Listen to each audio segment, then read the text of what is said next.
በስመ አብ ወወልድ ወመንፈስ ቅዱስ አሐዱ አምላክ አሜን። ይህንን ቪዲዮ ልሰራ ስል በጣም ብዙ አይነት እንትን አጋጥሞኛል። በመከራ ነው እየሰራሁት ያለሁት። ምክንያቱም ያው መዘርዘር አይጠበቅብኝም፣ ግን መጨረሻ ላይ ሳይሳካ አይቀርም። እስቲ ሂል ኦፍ ኢቪል ካውንስል ይባላል ይሄ ቦታ ማለት ነው።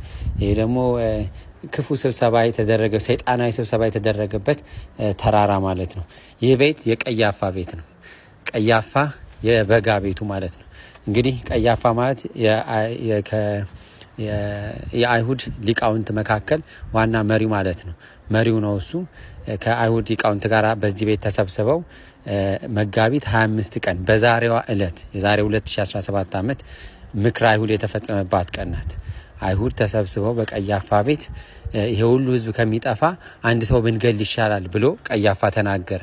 ይህንን የተናገረው እርሱ በክፋት ነው፣ ግን መንፈስ ቅዱስ ፊቱን ጸፍቶ አፉን ከፍቶ አናገረው እንደሚሉት አባቶቻችን፣ መንፈስ ቅዱስ ግን እውነት እንዲናገር አድርጎታል። ይህ ቃል እውነት ነው። ጌታ የመጣው ዓለም ሁሉ ከሚጠፋ አንድ ሰው እርሱ ቢሞትና ዓለሙ ቢድን ይሻላል። ይሄ ዓላማ የጌታ የመጣበት ዓላማ ነው። እናም ጌታ የመጣበትን ዓላማ እርሱ ግን በጠላትነት ሆኖ ተናግሮታል ማለት ነው። በዚች ቦታ ተናገራት። በዚች ቀን ሮብ ቀን ነው ያለው ያዛን ቀን።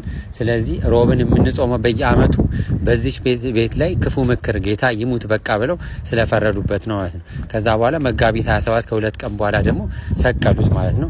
አርብን ደግሞ የምንጾመው መጋቢት 27ን ጌታን በዚች ቀን ስለሰቀሉት ነው ማለት ነው። ስለዚህ ሮብ ቀን ዛሬ የዛሬ 2017 ዓመት ዛሬ እንኳን በእርግጥ ሐሙስ ነው።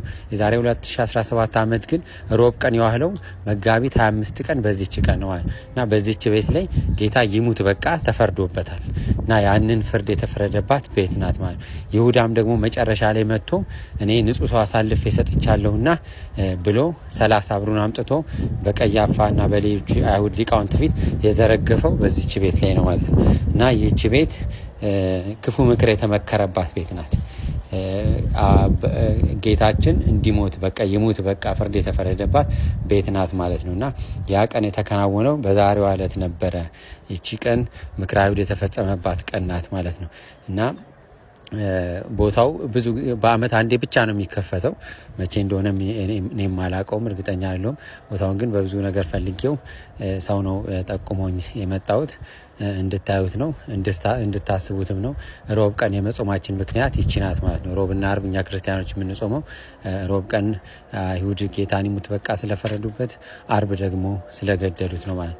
እንግዲህ ከዚህ ሆኖ ኢየሩሳሌም ትታያለች። ወደዛ የደብረ ዘይት ተራራ በሩቅ የሚታየው ያ ነው ማለት ነው። ኢየሩሳሌምም በዛ በኩል ትታያለች። እንግዲህ ክፉ ምክር ጌታን ለሞት አድርሶታል። የክፉዎች ሸንጎ ጌታን ለሞት አብቅቶታል እና የክፉዎች ሸንጎ የተደረገባት ተራራ ናት ማለት ነው።